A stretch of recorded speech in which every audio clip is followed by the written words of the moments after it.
여러분들 이런 생각을 좀 해보셨을까요? 왜 하나님께서는 이 세상을 창조하셨는가? 왜 하나님께서는 에덴 동산을 창조하시고 그곳에 아담과 하와를 두셨는가? 왜 하나님께서는 아브라함에게 약속하셨을까?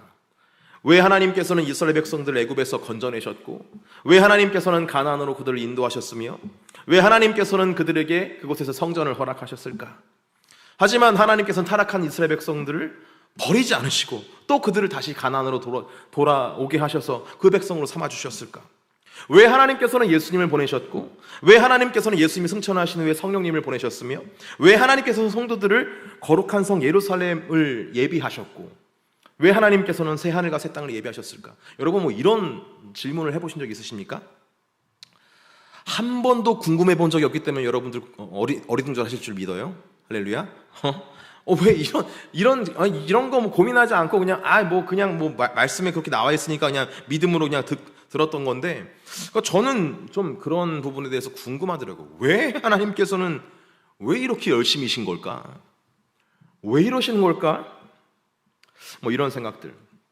그래서 때로는 좀 약간 이런 하나님의 어떤 역사에 좀 회의감이 들 때 하나님이 심심하셨나? 이런 생각들 아주 있어요. 심심하셔서 우리 창조하시고 갖고 노신 거 아닌가? 뭐 그런 생각들. 충만할 때 이런 생각을 했습니다. 하나님께서 우리를 사랑하셔서 그러시는 걸까? 또 그 사랑을 좀 묵상하면 너무 집착하시는 거 아닌가? 뭐 이런 생각 한 적도 있고. 근데 여러분, 저는 이 같은 질문들 속에서 이 질문들을 살펴보면서 한 가지 알게 된 것이 있는데, 그것은 하나님의 궁극적인 관심에 대해서 알게 되었어요. 하나님께서 하신 여러 가지 일들을 쭉 나열해 보면서 한번 척척척척 묵상을 해봤는데, 그분이 뭐에 좀 꽂히셔서 지금 이런 일을 행하신 것이다라는 것을 알게 되었다는 거예요. 물론 우리를 사랑하시고 우리를 구원하시기 위한 것이 그분의 성품이시고 그런 것들이 있었겠지만, 그 모든 것들을 포함하는 하나님의 궁극적인 어떤 관심, 그 한 가지, 그것이 뭐냐면 여러분, 바로 하나님의 나라였습니다. 하나님의 나라. 하나님은 이 하나님의 나라에 대해서 엄청나게 큰 관심을 가지고 계시다는 것을 우리가 알게 됐다는 거예요. 하나님은 혼돈과 흑암이 가득한 세상 속에서 모든 피조 세계를 구원하시려고 하나님께서 다스리시는 하나님의 나라를 창조하셨습니다. 하나님은 생명이시고 하나님은 질서셨기 때문에 하나님의 나라에서는 모든 것들이 의미 있고 가치 있고 존귀함을 얻을 수 있게 되었고 생명의 풍성함을 누릴 수 있게 되었어요. 하나님은 그걸 너무나 기뻐하시는 거예요. 그래서 그 나라로 이 모든 피조 세계를 다 구원해 버리신 겁니다. 그 나라에서 이 모든 피조 세계가 하나님의 기쁨에 참여하기를, 행복하기를 원하셨던 거예요. 그래서 그 나라에 옮겨지는 것이 구원이라고 이야기하는 것이고, 그 나라에 옮기시는 하나님의 성품을 우리는 사랑이시다라고 이야기를 하는 것이죠. 그래서 성경에서 줄기차게 증거되고 있는 것은 하나님은 그분의 나라를 위해서 우리를 구원하셨다, 건져내셨다라는 것이고, 그 나라가 처음에는 에덴이었고 그 이후에는 가나안이었으며 미래에는 거룩한 성 예루살렘, 새하늘과 새 땅이다라는 것을 우리에게 계속해서 증거하고 있는 것입니다. 그래서 그런 아버지의 마음을 아셨던 예수님께서는 공생애가 시작될 때 이렇게 천명을 하시고 사역을 시작하십니다. 우리 마가복음 1장 15절 말씀 같이 한번 읽어보겠습니다. 읽겠습니다. 시작. 이르시되 때가 찼고 하나님의 나라가 가까이 왔으니 회개하고 복음을 믿으라 하시더라. 자, 예수님께서 말씀하십니다. 너희는 회개해라, 믿으라, 이렇게 말씀하세요. 왜요? 하나님의 나라가 가까이 왔기 때문에. 우리가 믿음에 대해서 이야기를 하고 회개에 대해서 이야기를 합니다. 교회에서 가장 많이 이야기하는 주제죠. 근데 그것을 이야기하는 이유가 무엇인가? 예수님 말씀으로 비춰보면 그것은 하나님의 나라가 가까이 왔고 하나님 나라에 들어가야 하기 때문에 우리는 믿어야 되고 회개해야 된다라는 것이죠. 사랑하는 성도 여러분, 하나님 나라 안에 거하실 수 있기를 예수님의 이름으로 축복합니다. 우리 모두가 하나님 나라 안에 거하실 수 있기를 바라요. 하나님 나라 바뀌면 어떤 일이 벌어집니까? 그것은 역창조가 일어나는 거예요. 그곳에서는 혼돈이고 어둠이며 죽음이 판을 치는 세계입니다. 왜 그러냐? 하나님의 다스림이 없기 때문에 그래요. 하나님이 생명이시고 하나님이 창조이시고 하나님이 구원이신데 왜 그런 것이냐? 하나님이 생명이시고 하나님이 구원이시기 때문에 그런 역사가 일어나는 거예요. 근데 그런 분이 안 계신다. 그럼 뭐가 있겠어요? 죽음이 있고 혼돈이 있고 어둠이 있는 겁니다. 주님의 다스림 안에 거하며 하나님 나라의 백성으로 사실 수 있기를 바랍니다. 그래서 여러분들의 인생에 항상 생명이 있고 빛이 있으며 구원이 있기를 주 예수님의 이름으로 축복합니다. 그것이 하나님 나라에 들어가는 거예요. 자, 그런데 그러면 그 하나님의 나라에 어떻게 들어가는 것인가? 세상에서는 어디에 가려고 하면 어떻게 됩니까? 그곳에 대해서 알아야 되고 정보가 있어야 되고 또 그곳을 향해서 우리가 뭐 운전을 하거나 걸어가거나 버스를 타거나 그렇게 해서 나아가야 하죠. 그렇게 해야 그 나라에 그곳에 당도할 수가 있는 것입니다. 여러분 잘 아시다시피 저는 길치입니다. 슈퍼 길치. 저는 어디를 가려고 하면은 정말 힘들어요. 그러니까 제가 신방을 갈 때면은 이렇게 막 지도를 찾아보고 내비게이션을 막 틀어서 내비게이션만 보고 갑니다. 이렇게. 그래서 어떤 분은 어떻게 그렇게 길을 잘 아시냐고 저한테 묻는데 내비게이션을 너무 잘 보기 때문에 그런 거예요. 제가 근데 내비게이션 없이 제가 갈 수 있는 길이 있습니다. 어딜까요? 저희 집. 그 어딜까요? 교회. 그리고 요즘에는 가든5 혼자 갈 수 있습니다. 그리고 제 아들 지환이가 있는 어린이집에 제가 갈 수 있어요. 근데 그 외에 다른 곳은 잘 못 가요. 길치거든요. 만약에 하나님의 나라도 그런 방식으로 찾아가야 하는 길이라고 한다면 저 같은 사람은 도중에 낙오하고 말 것입니다. 여러분, 하나님 나라는 그렇게 가는 길이 아니에요. 하나님의 나라는 우리가 알아서 찾거나 걸어가야 하는 길이 아닙니다. 그렇다면 하나님의 나라는 어떻게 들어갈 수 있을까? 이 말씀을 한번 읽어볼까요? 누가복음 17장 21절 말씀이에요. 같이 한번 읽어보겠습니다. 시작. 또 여기 있다 저기 있다고도 못하리니 하나님의 나라는 너희 안에 있느니라. 아멘. 세상의 나라는 가야 할 방향을 알아야 되고 그것을 향해 우리가 걸어가야 되지만 하나님의 나라는 어떻게 한다는 거예요? 우리 안에 들어온다라는 거예요. 하나님의 다스림이 우리 안에 임한다라는 것입니다. 저는 이 말씀을 읽고 얼마나 감사한지 몰라요. 저 같은 길치는 분명히 하나님 나라 들어가지 못하고 헤매다가 삶이라는 기회를 잃어버리고 도중에 하차하고 말 거예요. 만약 하나님의 나라, 하나님의 구원이 우리의 노력으로 이루어지는 것이고 갈 수 있는 것이라면 지식이 없는 사람, 의지가 약한 사람, 육체가 연약한 사람은 그곳에 들어가지 못할 것입니다. 하지만 하나님은 사랑이시기에 우리 안에 찾아오시는 거예요. 우리의 연약함을 아시고 이해하시고 공감하시며 그렇게 우리를 향해서 찾아오시는 거라는 거예요. 그렇게 하나님의 찾아오심으로 말미암아 우리의 마음에서부터 하나님의 나라가 임하게 되고 우리의 생각이, 우리의 의지가, 우리의 육체가 하나님의 다스림을 받아가며 결국 우리의 삶을 넘어서 우리의 주변에까지 하나님의 나라가 확장되어 나아가는 것입니다. 근데 여러분, 여기에 또 하나의 비밀이 있어요. 하나님의 나라는 무슨 빙이 되고 막 귀신 씌이듯이 막 우리를 사로잡거나 막 감염시키거나 그런 것이 아니라는 사실. 잠언 4장 23절 말씀 한번 읽어볼까요? 같이 읽겠습니다. 시작. 모든 지킬 만한 것 중에 더욱 내 마음을 지키라. 생명의 근원이 이에서 남이니라. 세상 사람들은 마음에 힘이 있다고 생각합니다. 그래서 뭐 마음이 신성이 있는 곳이라 생각하면서 마음을 막 깨워야 된다고 생각해요. 그러면 마음을 깨우면 우리가 신이 될 수 있다고 이야기를 합니다. 근데 기독교에서는 그렇게 말하지 않아요. 마음을 깨워서 신이 되는 게 목적도 아니고 그렇게 방법이 이루어지는 것도 아니다라는 거예요. 하지만 그럼에도 불구하고 우리 역시 마음이 중요하다고 이야기를 합니다. 왜냐하면 이 마음에, 우리 안에 하나님의 나라가 임하는 장소가 마음이기 때문에 그런 거예요. 잠언 4장 23절에서 생명의 근원이 이 마음에서 난다라고 증언하는 것은 하나님의 나라가 마음에 임하기 때문에 그렇습니다. 하나님의 나라가 마음에 임하기 때문에 마음에서부터 생명의 근원이 시작된다라고 이야기를 하는 거예요. 오늘 우리가 읽은 말씀은 씨 뿌리는 자의 비유입니다. 그런데 여러분, 이것은 단순히 농사 짓는 것을 의미하는 게 아니죠. 마음에 대한 이야기입니다. 마음의 상태에 따라서 하나님의 나라가 임하기도 하고 임하지 못하기도 한다는 것을 우리에게 이야기하는 거예요. 교회를 다니면서 많은 사람들을 보셨겠지만 유독 삶의 변화가 없는 분들이 있습니다. 똑같이 예배를 드리고 똑같이 말씀을 들고 똑같이 기도를 하는데 어떤 사람은 삶의 변화가 있고 어떤 사람은 삶의 변화가 없어요. 항상 그 자리, 그 모습입니다. 왜 그러냐면은 마음의 상태가 다르기 때문에 그렇습니다. 마음의 상태에 따라서 우리의 삶에 맺혀지는 열매가 다르다는 거예요.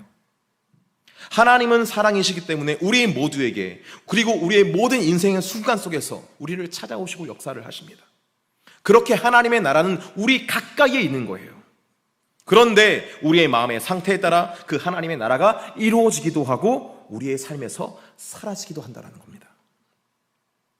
그 나라가 들어오길 원하십니까?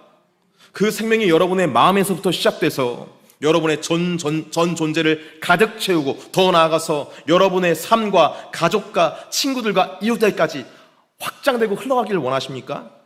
오늘 말씀을 잘 듣고 내 마음의 상태가 어떤지를 살펴보시고 마음의 변화를 이루시기를 힘쓰시기를 주 예수님의 이름으로 축복합니다.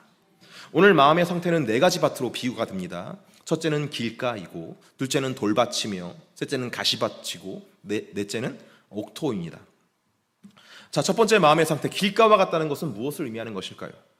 여기서 길가란 말 그대로 사람들이 지나다니는 길을 이야기합니다. 예수님께서 사역하시던 당시에 밭과 밭 사이에 난 작은 통행로를 길가라고 이야기를 합니다. 밭에 농사를 짓기 위해서 사람들은 이 길가를 계속해서 밟아갔을 거예요. 그리고 밭을 상하게 하지 않기 위해서 사람들은 또 이 길가로 지나다녔을 것입니다.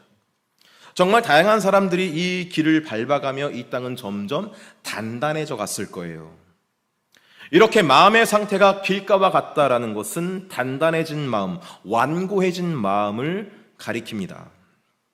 이런 상태라면 하나님과 그분의 말씀이 들어갈 수 없다라고 이야기를 하고 있어요. 마음이 너무 단단하고 완고해서 하나님의 나라가 그 마음에 임하지 못하는, 뚫고 들어가지 못하는 거예요. 근데 문제는 그것만이 아닙니다. 마가복음 4장 15절 말씀 한번 읽어볼게요.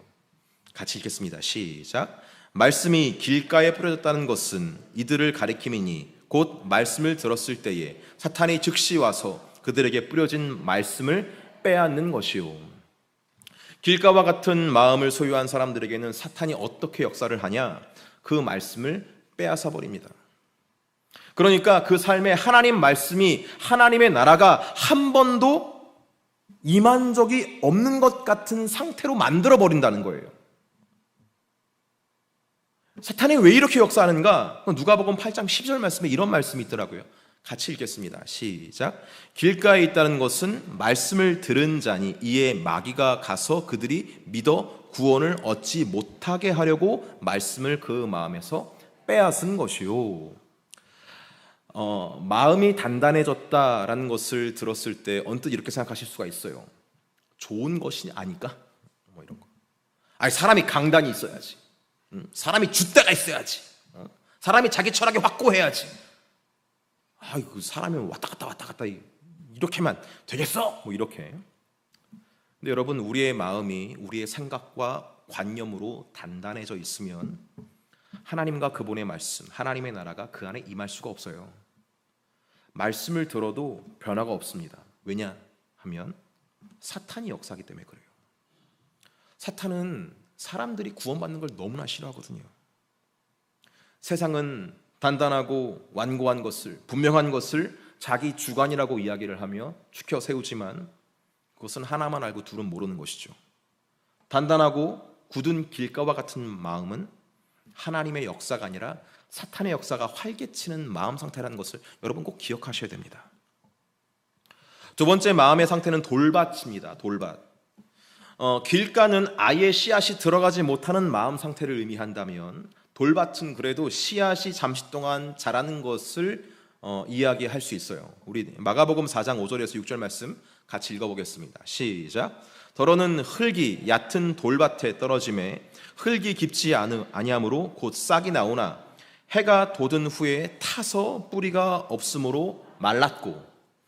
예수님께서 이 돌밭과 같은 마음의 상태에 대해서 또 이렇게 해설을 해주십니다. 마가복음 4장 16절에서 17절까지의 말씀이에요. 읽겠습니다. 시작. 또 이와 같이 돌밭에 뿌려졌다는 것은 이들을 가리킴이니 곧 말씀을 들을 때에 즉시 기쁨으로 받으나 그 속에 뿌리가 없어 잠깐 견디다가 말씀으로 인하여 환난이나 박해가 일어난 때에 곧 넘어지는 자요. 자, 돌밭과 같은 사람들은 그래도 어느 정도 신앙의 경험을 받은 경험이 있는 사람들을 이야기하는 것 같아요. 말씀을 받을 때에 뭐로 받는다고요? 기쁨으로 받는다. 목사님 말씀에 감동한다. 와, 좋은 말씀이다. 그런데 그게 오래가지 않는다라는 거예요. 기억력이 안 좋아서 그렇지가. 저도 기억력 안 좋아서 여러분 항상 주의 말씀을 목사님 말씀을 들어야 되고요. 말씀들을 계속 들어야 됩니다. 왜 이런 일이 벌어지냐면 기억력이 안 좋아서 그런 것이 아니라 뿌리를 깊이 내리지 못하기 때문에, 말씀의 씨앗이 뿌리를 깊이 내리지 못하기 때문에 그렇습니다. 여기서 뿌리가 깊지 못한 신앙에 대해서 우리가 살펴볼 수 있는데, 뿌리가 깊지 못하는 신앙은 뭐 신앙의 연주가 오래되지 않았다 뭐 이런 말이 아니라 환난을 못 견디는 신앙, 박해를 못 견디는 신앙을 이야기해요. 그렇다면 이런 질문을 해볼 수 있겠어요. 왜 뿌리 깊은 신앙을 하지 못하는가? 왜 환난과 박해를 견디지 못하는가? 뭐가 달라서? 무엇 때문에 그는 그렇게 신앙생활을 하는 것인가? 이런 일이 벌어지는 것은 단 한 가지 이유 때문에 그렇습니다. 그것이 뭐냐면 바로 자기 자신을 위한 신앙생활을 하기 때문에 그래요. 신앙생활의 목적이 뭐냐? 자신의 유익이다라는 거예요. 뿌리가 깊지 못한 신앙인들은 이해하지 못하는 삶의 경험이 있습니다. 신앙의 경험이 있어요. 그게 뭐냐면 내 삶에 왜 고난이 있냐는 거예요. 아니, 예수 믿으면 복 받아야 되고 예수 믿으면 잘 돼야 되는데 그렇지 않은 현실을 만나면 당황해야 하는 겁니다. 왜 이런 일이 벌어지지? 예수님 살아계신 거 아니었어? 내가 말씀대로 했는데 왜 삶이 이렇게 열리지가 않지? 그래서 그런 현실을 맞닥뜨리게 돼서 바로 시험에 들어서 교회에 안 나와요. 그들이 이렇게 시험에 들어서 교회에 안 나오는 이유가 무엇입니까? 그것은 자신의 유익을 위해서 신앙생활을 하기 때문에 그런 거예요. 성도 여러분, 이 차이를 반드시 기억하시기를 바라요.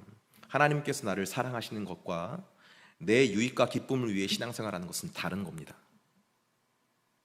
하나님께서 나를 사랑하신다는 것과 내 유익과 기쁨을 위해서 신앙생활하는 것은 같은 것 같지만 전혀 다른 거예요. 하나님께서는 우리를 사랑하시기 때문에 인생의 사계절을 허락하십니다. 우리 인생에 따뜻하고 시원할 때도 있지만 반면 우리 인생이 뜨거울 때도 있고요, 추울 때도 있어요. 그 모든 것들은 다 의미가 있는 것으로서 뿌리가 깊은 신앙인들은 이 모든 때에 하나님께 더욱 깊이 뿌리를 내려 생명력을 공급받는 삶을 살아갑니다. 그래서 결국 결실의 계절에 열매를 맺는 삶을 살아가죠. 물론 맺은 열매가 떨어질 때도 있어요. 근데 그것은 또 다른 새로운 열매를 맺기 위한 하나의 과정으로 여기고 잠시 동안 주님 안에서 추운 겨울을 견디는 삶을 살아가며 봄을 기다리는 사람이 있습니다. 여러분, 그가 이렇게 기다릴 수 있는 것은 하나님의 선하심과 하나님의 변함없는 사랑을 신뢰하기 때문에 그런 거예요. 이것은 자신의 유익을 넘어서 하나님과의 깊은 친밀함으로 들어간 신앙인들의 모습이고, 이런 삶은 그 안에 이미 하나님의 나라가 굳건히 세워졌다라는 증거겠지요. 하지만 하나님의 이런 궁극적인 관심 없이, 하나님과의 사랑의 교제 없이 그저 자신의 유익과 기쁨과 쾌락을 위해 신앙생활하는 사람은 이런 인생의 사계절을 이해하지 못합니다.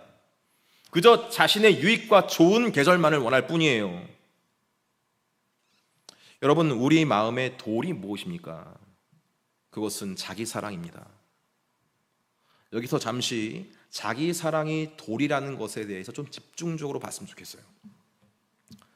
돌에는 생명이 있을까요, 없을까요? 돌이 살아있습니까? 돌이 막 움직여요? 숨을 쉽니까? 막 생각합니까? 막 뭐 먹습니까? 돌은 생명이 아니라 물질이라고 이야기하죠. 그런데 우리는 그 돌이 생명력이 있다고 생각하는 거예요. 자기 사랑에 생명이 있고 자기 사랑이야말로 나의 생을 유지할 수 있고 발전시킬 수 있는 유일한 길이라고 생각하는 거죠. 그래서 환란이 오고 박해가 오면 당황하고 분노하는 겁니다. 왜? 자기 사랑에 매여 있으니까. 그것이 생명이라고 생각하니까. 하지만 여러분, 우리의 생각과는 달리 자기 사랑에는 생명이 없습니다. 그것은 한낱 돌에 불과해요. 오히려 진짜 생명을 가리는 방해물이 될 뿐이라는 것이죠. 진짜 생명이 우리에게 오는 방법이 무엇입니까? 그 자기 사랑이라는 가짜 생명을 걷어낼 때, 돌을 걷어낼 때 우리 안에 깊이 진짜 사랑이 임하게 되는 거예요. 세 번째 마음밭은 가시밭이라고 명명하고 있습니다. 마가복음 4장 7절 말씀 같이 읽어보도록 할게요. 읽겠습니다. 시작. 더러는 가시떨기에 떨어짐에 가시가 자라 기운을 막음으로 결실하지 못하였고, 가시밭은 씨앗이 떨어져 뿌리를 어느 정도 내리는 것처럼 보이지만 가지를 뻗으려고 할 때에 힘이 없는 거예요. 열매를 맺지 못하는 그런 안타까운 상태? 그러면 이 가시, 열매를 맺지 못하게 하는 이 가시가 무엇일까? 예수님께서는 이렇게 해설을 해주십니다. 마가복음 4장 18절에서 19절 말씀이에요. 같이 읽겠습니다. 시작. 또 어떤 이는 가시떨기에 뿌려진 자니 이들은 말씀을 듣기는 하되 세상의 염려와 재물의 유혹과 기타 욕심이 들어와 말씀을 막아 결실하지 못하게 되는 자요. 우리가 삶의 열매를 맺기 위해서는 단순히 우리 안에 하나님과 그분의 말씀이 임하는 것으로만 가능한 것이 아닙니다. 우리는 지속적으로 빛을 받아야 되고 물을 공급받아야 열매를 풍성히 맺을 수 있어요. 자라날 수 있다는 것이죠. 성숙할 수 있다는 것이죠. 그런데 그 열매를 풍성히 맺지 못하게 하는 것이 있으니 바로 잡초입니다. 잡초는 햇빛을 가리고 물을 빨아들이죠. 그렇게 자라는 씨앗 옆에 이 가시 떨기가 자라면, 잡초가 자라면 그 씨앗은 자라지 못하고 열매를 맺지 못하게 되는 거예요. 우리 안에 임한 하나님 나라에 관심이 없고 세상에 관심이 있다면, 세상을 향해서 그냥 맹목적으로 사랑한다면 우리 마음에서 이 세상을 향한 사랑은 힘을 얻게 됩니다. 커져간다는 거예요. 마치 우리가 하나님 나라의 씨앗에 물을 주는 게 아니라 세상 나라를 향해서, 그 욕심을 향해서 물을 주고 양분을 주는 것과 같은 이치죠. 그럼 만약에 우리가 그렇게 세상을 향한 사랑을 거두지 못하고 계속해서 그 세상 나라에 대해서 계속 양분을 주고 관심을 기울이고 물을 준다면 그 세상의 나라가 우리 안에서 힘을 얻게 되는 거예요. 이런 생각을 해봤어요. 이 말씀 묵상하면서 우리는 왜 세상 나라를 크게 보는 것일까?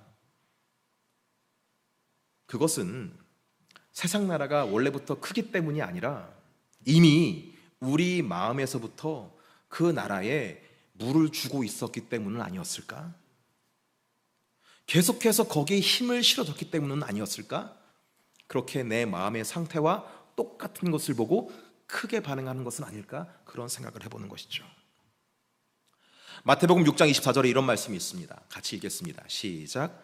한 사람이 두 주인을 섬기지 못할 것이니 혹 이를 미워하고 저를 사랑하거나 혹 이를 중히 여기고 저를 경히 여김이라.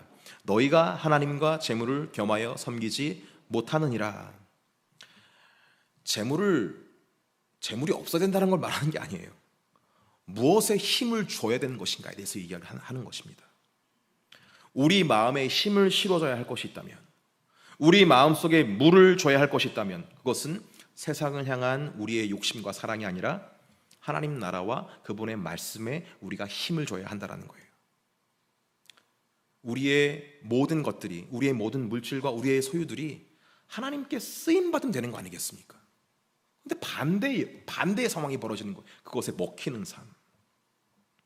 우리가 하나님 나라를 더 선명히 바라보기를 원하고 우리가 그 하나님 나라를 더 사모한다면, 그렇게 그분의 나라가 내 안에서 더 굳건해지기를 바라면서 강력해지기를 원한다면 우리 안에선 계속해서 어떤 일이 벌어지겠습니까?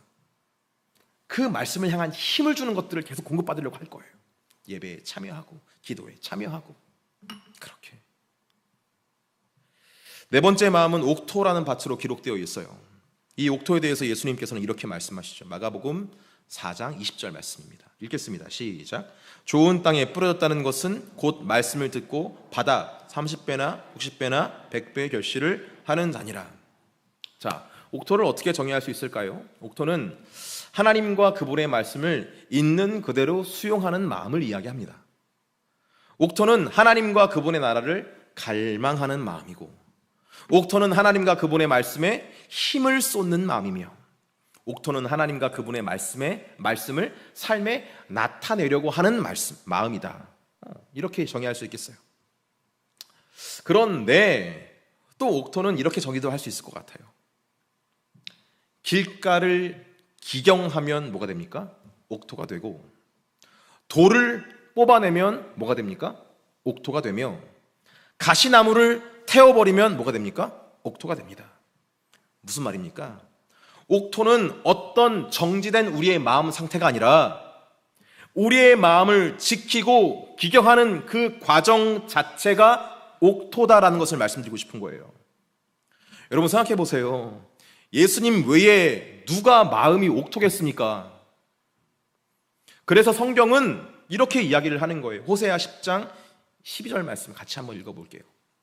읽겠습니다. 시작. 너희가 자기를 위하여 공의를 심고 인애를 거두라.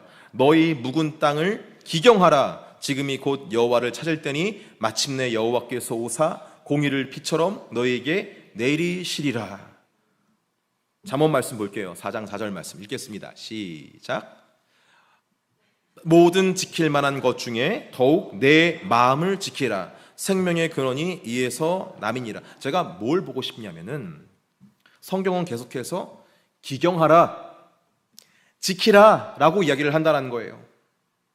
옥토의 마음의 상태를 위해서 묵은 땅을 기경하고 마음을 지켜야 된다. 저를 비롯해서 우리의 마음은 이 세 가지 마음 중에 하나일 거예요. 우리의 마음은 단단하고 완고할 수 있고, 자기 사랑으로 빼곡할 수 있으며, 세상을 향한 사랑으로 우거져 있을 수 있습니다. 이 세 가지 마음. 그래서 우리는 어떻게 해야 돼요? 가만 냅둬야 됩니까? 우리는 마음을 지켜야 되고 계속 갈아엎어야 되는 거예요. 자, 이 말씀의 결론이 너무나 좀 어렵지 않습니까? 이 마음의 상태를 어떻게 갈아엎냐? 이미 완고해진 것을 어떻게 할까? 어떻게 갈아엎어? 이미 나는 내 방식대로 나를 너무나 사랑해. 내가 잘 돼야 되지 무슨 소리야. 너무 이상적이고. 이미 나는 세상을 향해 너무 빠져 있어. 세상의 어떤 것들 너무 사랑하고 있어. 근데 어떻게 그걸 기경해요? 어떻게 그걸 바꿔요? 그래서 하나님께서는 우리에게 이런 약속의 말씀을 주십니다. 한번 읽어볼게요. 에스겔 36장 26절의 말씀이에요. 읽겠습니다. 시작. 또 새 영을 너희 속에 두고 새 마음을 너희에게 주되 너희 육신에서 굳은 마음을 제거하고 부드러운 마음을 줄 것이며. 그러니까 여러분, 하나님께서 우리에게 주신다라고 이야기를 해요. 어떻게 해서요? 새 영을 너희 속에 둬서 새 마음을 너에게 줄 것이다. 하나님께서 주신다라고 합니다. 여러분, 마음을 갈아엎는 방법이 뭐예요? 마음을 새롭게 하고 지키는 것이 뭡니까? 지금 우리의 마음이 잘못되었다는 것을 여러분 인식하는 것부터 시작하는 거예요. 그리고 주여 나에게 새로운 마음을 주시옵소서라고 간구하는 것에서부터 그것이 완성된다라고 이야기를 합니다. 할렐루야. 여러분, 이렇게 우리의 마음을 위해서 힘쓰실 수 있기를 바랍니다. 자, 고린도후서 10장 4절에서 5절 말씀 같이 한번 읽어볼게요. 하나님께서 어떻게 역사하시는지 다시 한번 더 말씀하시고 있는데요. 읽겠습니다. 시작. 우리의 싸우는 무기는 육신에 속한 것이 아니요 오직 어떠한 견고한 진도 무너뜨리는 하나님의 능력이라. 모든 이론을 무너뜨리며 하나님 아는 것을 대적하여 높아진 것을 다 무너뜨리고 모든 생각을 사로잡아 그리스도에게 복종하게 하니. 아멘. 어떤 견고한 진이라는 것은 아까 얘기한 마음의 상태를 이야기할 수도 있겠어요. 우리가 길가와 같고 돌밭과 같고 가시밭과 같은 어떤 그런 견고한 진으로 다 묶여져 있다면 그것을 무너뜨리는 것이 무엇이냐? 하나님의 뭐다? 능력이다. 저는 아까 전에 우리 주바라기 속회에서 기도한 게 뭡니까? 찬양한 게 뭡니까? 어머니의 기도. 계속해서 반복되면서 그 가사가 묵상되는 것이 뭐냐면 어머니의 기도엔 뭐가 있다? 능력이 있고 기적이 있다라는 거예요. 무슨 능력이고 무슨 기적입니까? 하나님의 능력이 그 기도를 통해서 우리에게 임한다라는 건 아니겠습니까? 하나님의 능력이 임하는 교회 될 수 있기를 주 예수님의 이름으로 축복합니다. 하나님의 능력 없으면 여러분 안 돼요. 안 돼요. 그것을 위해서 우리는 계속해서 기도를 해야 할 줄 믿습니다. 네. 말을 하나 더 하고 싶은데 말을 못하는 게 있어요. 오후 예배. 무슨 말을 하고 싶은지 아시겠죠? 이 인원들만 나와도 전 참 충분할 것 같아요. 다음 세대를 위해서 기도하는데, 어쨌든 기도의 자리에 오시길 바랍니다. 예배를 위해서 기도하잖아요. 그 바라는 마음이 있어요. 여러분, 제가 경험하는 이게 왜 제가 왜 그런 것들을 계속해서 위해서 기도할 수밖에 없냐면, 첫 번째는 정말 세대가 악해지고 있다기보다 정말 견고해지고 있기 때문에 그렇습니다. 보이는 게 너무나 많거든요. 자, 그런데 제가 말씀 사역자잖아요. 설교하는 사람이잖아요. 예전에 한번 그런 게 궁금한 적이 있었어요. 왜 내가 설교하는 것과 유기성 목사님 설교하는 건 다를까? 뭐 이런 생각. 왜 다를까? 이거는 왜 다른다고 생각해요? 여러분, 제가 설교하는 거랑 사도 바울이 설교하는 거랑 왜 다를까요? 사도 바울은 하나님의 능력으로 전하기 때문에 그런 거 아니겠습니까? 사람의 지혜로 아무리 말을 잘하려고 해봐도 여러분 안 되는 거예요. 뭐로 해야 되는 겁니까? 하나님의 능력으로 해야 되는 거거든요. 그러니까 기도할 수밖에 없는 거예요. 세상이 뭐 4차 혁명이니 AI니 뭐니 AG 뭐 지금 뭐 난리가 났습니다, 여러분. 그리고 뭐 경제 뭐 상황 뭐 아주 어려운 상황 가운데 있어요. 뭐 포기할 거예요? 어떻게 할 거예요? 어떻게 할 거예요? 하나님의 능력이어야 되는 거 아니겠어요? 기도하는 거예요. 그래서 아무것도 못하니까 기도하는 겁니다. 저는 근데 이것이 복된 상태라고 저는 믿습니다. 하나님께 저에게 보게 하시는 게 있어요. 안 된다, 힘들다, 너 목회 못할 수도 있다, 이런 계속해서 저에게 막 찌르세요. 그럼 저는 어떻게 해야 됩니까? 기도하는 거예요. 기도하는 거. 뭐 현란한 말솜씨로 제가 어떻게 뭐 하는 거 못하고요. 저는 계속해서 이 말씀을 위해서 묵상하면서 기도하면서 간구하면서 저 못해요 도와주셔야 돼요. 하나님 도와주셔야 돼요. 그리고 우리 예배 가운데 함께 해주셔야 돼요. 주님, 이거밖에 기도할 수가 없어요. 그래서 제가 기도하는 건 어떤 현란한 말솜씨로 기도하는 게 아니에요. 저는 주님만 부르짖을 수밖에 없어요. 내가 뭐 열심히 뭐 이렇게 이렇게 말을 잘한다고 해서 하나님께서 뭐 임하시는 겁니까? 저는 그런 마음은 안 들더라고요. 그냥 간절해지는 거예요. 주님만 부르시는 거예요. 주님께 해주셔야 된다고. 주님의 능력 아니면은 이런 견고한 진입 파쇄가 안 되니까. 할렐루야. 저는 그렇게 믿습니다. 그래서 예배를 위한 기도 모임을 지금 하고 있는 것이고, 그래서 오후 예배 때 다음 세대를 위해서 기도하는 거 아니겠어요? 근데 하나님께서 귀한 역사를 이루어주시는 게 뭐냐면은, 제가 요즘에 정말 감사한 것은 뭐냐면, 다음 세대를 위해서 기도하는 기도문들이 점점 많아지고 있고, 교회 교육이 우리 교회에서 교육부의 어떤 위치가 더 굳건하게 서는 것 같은 느낌이 들기 때문에 그렇습니다. 저는 이게 바로 우리가 함께 기도하기 때문에 그렇다는 거예요. 계속 교회를 위해서, 다음 세대를 위해서 기도를 해야 될 줄 믿습니다. 그럴 때에 놀라운 역사가 일어나는 거예요. 여러분, 저기 지금 새생명 축제에 관련해서 지금 써붙였습니다. 뭐 이렇게 제가 담임 목사님께 말씀을 한번 드렸어요. 목사님, 저기 그렇게 좀 쓰면 안 되겠습니까? 이거 되게 유치하고 사실 뭐랄까요? 무식한 방법 아니에요, 여러분들? 거기 써놓는다고 사람들이 거기 오겠어요? 근데 한 번이라도 더 기도하지 않을까라는 생각이 들어서 그랬던 거예요. 한 번이라도 더 기도하지 않을까. 그리고 담임 목사님께서 예전에 잘 기억은 안 나지만 죄송합니다. 어떤 교회에 가셔가지고 저기 권사님들이 거기 앉아가면서 막 기도를 하셨었다라고 얘기를 하셨잖아요. 저는 우리 교회도 그런 분들이 일어날 줄 믿습니다. 그런 믿음이 있어서 그렇게 했던 거예요. 이거 뭐 기도 아니면 안 되거든요, 여러분. 우리가 뭐 연예인 불러가지고, 우리가 뭐 다른 어떤 불러가지고 이거 한다고 해서 어떤 역사가 일어나겠습니까? 기도 아니면, 하나님의 능력 아니면 그들의 마음이 새롭게 되지 않는데요. 그래서 우리의 마음 상태, 오늘 이 말씀을 하나님께서 저에게 주신 마음도 동일한 것 같아요. 새생명주의를 앞두고 있고 많은 분들이 오실 겁니다. 그분들의 마음이 어떻겠어요? 길가와 같지 않겠습니까? 뭐 교회 그분들이 한 번도 안 나와봤을까요? 그렇지 않아요. 교회에 대해서 저희보다 더 잘할 수도 있어요. 그래서 교회 싫어. 자꾸 근데 우리 부인이, 우리 남편이 얘기하니까, 우리 자녀가 얘기하니까 한번 나와보는 거예요. 그런 길가와 같은 마음일 수 있겠고, 그분들 뭐 가시밭 그렇겠죠. 하지만 그 하나님의 능력으로 그것들이 다 파쇄된다면 놀라운 일이 일어나지 않을까. 이런 마음의 상태를 하나님께서 알게 하시고 우리를 위해서 기도의 자리로 부르시는 건 아닐까, 그런 생각을 해보게 되었습니다. 마지막으로 한 구절만 더 읽어볼게요. 로마서 2장 29절의 말씀이에요. 읽겠습니다. 시작. 오직 이면적 유대인이 유대인이며 할례는 마음에 할지니 영에 있고 율법 조문에 있지 아니한 것이라. 그 칭찬이 사람에게서가 아니요 다만 하나님께서니라. 아멘. 하나님께서 성령으로 할례를 행하시면, 그러니까 영으로 부드럽게 하신다고 말씀하셨는데, 부드럽게 하신다는 것은 뭐냐면은 껍데기 같은 것들을 확 도려내 버리시겠다라는 거예요. 껍데기 같은 것들을 확 도려내시기 때문에 그 모든 것들이 파쇄되는 것입니다. 아까 제가 이제 설교 초반에 그런 얘기를 했습니다. 은혜의 중간지대를 살아가면서 우리의 마음을 우리가 어떻게 살아가야 되는 것인가.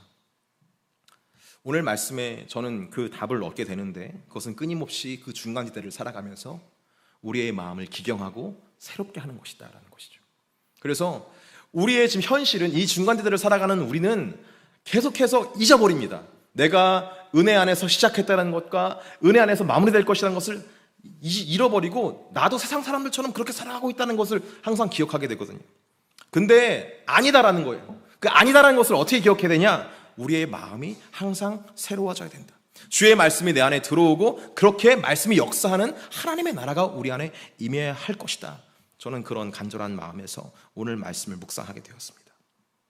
사랑하는 성도 여러분, 우리 함께 이 때를 위해서 기도할 수 있었으면 좋겠습니다. 더불어서 하나님의 울타리에 들어오지 못한 영혼들을 위해서 기도하셨으면 좋겠어요. 그들이 하나님의 울타리 안에 들어와서 세상에 기댈 것 없는데 나를 구원하시고 나를 사랑하시는 그 주님을 의지할 수 있었으면 좋겠다. 그런 마음이 좀 들었습니다. 예전에 그 새새명 축제를 이제 인도를 하면서, 그 기획을 하면서 이런 주제로 한번 한 적이 있었어요. 사랑은 꽃보다 아름다워라는 노래가 있잖아요. 그 누가 노래를 했죠? 사랑은 꽃보다 아름다워, 뭐 이런 노래. 그 노래만 제가 알고 있거든요. 근데 이거를 어떻게 바꿨냐면, 당신은 꽃보다 아름다워, 이렇게 얘기를 해서, 이 정말로 어두운 세상 가운데서 내가 정말 아름답다는 사실을 잃어버리고 있는 영혼들에게 그 사실을 좀 일깨워줬으면 좋겠다라는 생각을 해서 아마 그런 주제로 한번 목사님께 이렇게 좀 보고 드린 적이 있었던 것 같아요. 우리 좀 그렇게 좀 얘기했으면 좋겠습니다. 이 어두운 현실 속에서 내가 사랑받을 만한 존재야? 내가 귀한 존재야? 아니야, 나는 그렇지 않아. 그렇게 생각하는 이 현실을 살아가고 있는 현대인들에게 당신에게 그리스도의 사랑이 있다. 당신을 위해서 죽으신 분이 있다. 당신을 너무나 사랑하시는 분이 있다. 우리를 새롭게 하시고 생명으로 인도하시는 분이 있다.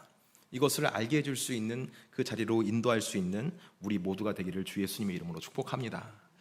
그러기 위해서 우리가 먼저 변화를 받아야 될 것 같아요. 이 시간 함께 주님 마음 내게 주소서라는 찬양을 하면서 우리의 마음에 대해서 함께 좀 기도했으면 좋겠어요. 우리의 마음이 어떻습니까? 우리의 마음이 길가와 같잖아요. 우리의 마음이 길가와 같아요. 우리의 마음이 길가와 같아요. 좀 어려운 말이 될 수도 있는데, 길가와 같은 마음, 많은 어떤 경험과 어떤 교회에서 받은 상처로 인해서 우리의 마음이 또 길가와 같을 수도 있겠다라는 생각을 하게 되고, 또 한편으로는 이렇게 생각하시는 분은 없을 줄 알지만, 요즘에 하도 이제 유튜브가 발전해가지고 좋은 목사님들의 설교를 들으니까 우리 교회는 별로인 것 같아.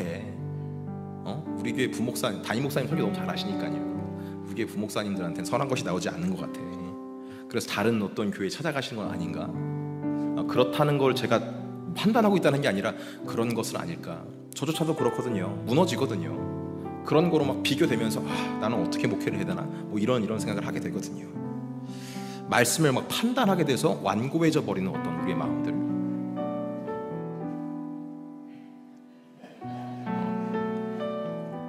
그런 부분들. 그리고 어제 깜짝 놀라서 목사님 나오셔가지고 같이 우리 함께 좀 기도했으면 좋겠습니다. 찬양했으면 좋겠습니다. 주님 마음 내게 주소서. 시간이 갔지만 이건 정 목사님 정말 대단하지 않습니까? 마음이 간절해지니까 지금 울먹울먹하면서 하는 것 같은데, 우리 좀 기도할 때 우리 빈자리 한번 쓸어가면서, 제가 그런 얘기하는 전정식 권사님 목양교회 삼천성 예배당을 혼자서 쓸면서 5분의 권사님과 기도했다는 그런 얘기 제가 했었어요. 작년 1월 1일. 앞에 우리 정성 목사님 붙여놓은 이 태신자들의 이름에 한 줄씩 좀 앉아서 몇 명씩 이름이 붙어져 있지? 4명씩 되죠. 4명씩 이름을 불러가면서 8명씩이요. 네, 두 이렇게 해가지고. 네. 기도를 하는 시간을 좀 오늘 이 수요일 날 가졌으면 좋겠다 싶어요. 아무도 안 앉아 있는 그 줄에 흩어져 앉아서 오늘은 좀 불 밝힐 필요 없어요. 그렇게 기도했으면 좋겠다. 이 말을 하고 싶어서 나왔습니다. 감사합니다. 예, 그렇게 해주시길 바랍니다. 그리고 목사님께서 말씀하셨으니까 태신자들을 위해서 기도할 때에 우리의 마음 상태 그리고 그들의 마음 상태를 위해서 좀 기도했으면 좋겠어요. 우리 이 시간 주님 마음 내게 주소서라는 찬양을 하면서 내게도 주시고 우리 태신자들에게도 주시고 그렇게 생명 축제에 온전히 나올 수 있는 우리 모두가 될 수 있도록 여러분 좀 같이 좀 기도하면서 나갔으면 좋겠습니다. 보소서 주님 나의 마음을 선한 것 하나 없습니다. 그러나 내 모든 것 주께 드립니다. 사랑으로 안으시고 날 새롭게 하소서. 보소서 주님 나의 마음을 선한 것 하나 없습니다. 그러나 내 모든 것 주께 드립니다. 사랑으로 안으시고 날 새롭게 하소서. 주님 마음 내게 주소서. 주님 마음 내게 주소서. 내 아버지 주님 마음 내게 주소서. 나를 향하신 주님의 뜻이 이루어지도록 주님 마음 내게 주소서. 주님 마음 내게 주소서. 주님 마음 내게 주소서. 내 아버지 주님 마음 내게 주소서. 나를 향하신 주님의 뜻이 이루어지도록 주님 마음 내게 주소서. 내게 사랑을 가르치소서. 내게 사랑을 가르치소서. 당신의 힘으로 용서하게 하소서. 주의 성령 내게 채우사 주의 길 가게 하소서. 주님 당신 마음 주소서. 주의 성령 내게 채우사 주의 길 가게 하소서. 주님 당신 마음 주소서. 주님 마음 내게 주소서. 주님 마음 내게 주소서. 내 아버지 주님 마음 내게 주소서. 나를 향하신 주님의 뜻이 이루어지도록 주님 마음 내게 주소서. 여러분 시간이 많이 갔지만 그런 것에 방해받지 않기를 바랍니다. 제가 뭘 말씀드리고 싶냐면 여러분 주님께서는 계속해서 우리와 함께하길 원하신다는 거예요. 우리의 마음을 기경해라라고 말씀하시는 것은 우리의 마음을 정죄하기 위함이 아닙니다. 함께 했으면 좋겠다라는 거예요. 그 인생에 개입하셨으면 좋겠다라는 거예요. 우리를 구원하셨으면 좋겠다라는 거예요. 그런데 우리가 완고하고 우리 마음에 자기 사랑으로 계속 가득 차 있고 세상을 향한 사랑으로 가득 차 있으면 하나님께서 역사를 못 하시는 거예요. 못 하시는 거예요. 여러분 그것을 이 시간 좀 기억했으면 좋겠습니다. 그래서 주님을 좀 적극적으로 좀 받아들였으면 좋겠어요. 간구했으면 좋겠어요. 그것이 뭡니까? 첫 번째, 나 선한 거 없다라는 거예요. 내 마음이 길가고 내 마음이 자기 사랑으로 가득 차 있고 내 마음 돌바치고 내 마음이 가시밭이라는 거. 그것을 인정하고 주님 내 마음을 기경하여 주시옵소서. 주님의 권능으로 이것들이 좀 사라질 수 있도록 인도하여 주시옵소서. 나도 나를 사랑하신 주 예수님 알기를 원합니다. 나도 내가 생각하는 것보다 세상보다 더 크신 하나님을 더 알기를 원합니다. 이런 마음으로 이 시간 함께 우리의 마음에 주의 마음을 넣어주셔서 주님과 동행할 수 있는 복된 마음 회복될 수 있도록, 그리고 두 번째로 기도할 것은 우리 새신자들을 위해서 함께 기도하시기를 바랍니다. 여러분 그 자리에 적혀있는 사람들, 아까 우리 공사양 권사님께서 기도하실 때 울먹거리셨던 어떤 그런 부분들이에요. 여러분들의 많은 분들의 전도자들의 눈물이 있는 사람들의 이름입니다. 그냥 우리는 스쳐가는 이름이지만 그렇지가 않아요. 우리의 마음이 있고 인생이 있고 녹아져 있고 정말 하나님 만났으면 좋겠는데 아직도 만나지 못한 사람들입니다. 그분들이 와서 주의 복음을 들을 수 있도록, 그들의 마음이 새로워질 수 있도록 여러분 위해서 이 시간 주의 한번 부르짖고 통성으로 기도하시다가 자유롭게 돌아가시겠습니다. 기도하시겠습니다. 주여, 할렐루야. 하나님께서 내를 허락하시니 감사합니다. 하나님의 놀라운 사랑과 은혜 안에서 정말 하나님 정말로 주를 바라볼 수 있도록 인도하여 주시니 감사합니다. 하나님의 나라, 하나님의 구원, 하나님의 놀라우신 섭리는 우리의 가까이에 와 있습니다. 하지만 정말 아버지 우리의 마음이